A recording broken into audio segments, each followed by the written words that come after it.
முதலமைச்சர் செல்வி ஜெயலலிதா மீதான சொத்து குவிப்பு வழக்கில் கர்நாடக அரசின் மேல்முறையீட்டு மனு மீதான விசாரணை வரும் 8ஆம் தேதி நடைபெறாது என உச்சநீதிமன்றம் அறிவித்திருக்கிறது. ஜெயலலிதா மீதான சொத்து குவிப்பு வழக்கில் கர்நாடக உயர்நீதிமன்றம் அவரை விடுதலை செய்து உத்தரவிட்டது. இந்த உத்தரவிற்கு எதிராக கர்நாடக அரசு, திமுக பொதுச் செயலாளர் அன்பழகன் மற்றும் பாஜகவின் மூத்த தலைவர் சுப்பிரமணியன் சுவாமி ஆகியோர் சார்பில் உச்சநீதிமன்றத்தில் மேல்முறையீடு செய்யப்பட்டது. இதில் சுப்பிரமணியன் சுவாமி மற்றும் ஜெயலலிதா உள்ளிட்ட குற்றம் சாட்டப்பட்ட அனைவரும் தங்கள் இறுதி வாதங்களை எழுத்துப்பூர்வமாக உச்சநீதிமன்றத்தில் தாக்கல் செய்ய உத்தரவிடப்பட்டது. மேலும் வழக்கின் விசாரணையை ஜனவரி 8ஆம் தேதிக்கு ஒத்திவைத்து நீதிபதிகள் உத்தரவிட்டனர்.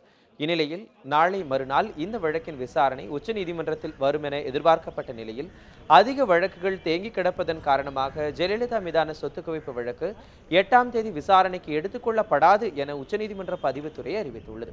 இதன் காரணமாக இந்த வழக்கின் விசாரணை மேலும் சில வாரங்கள் தள்ளிப்போகும் என கூறப்படுகிறது.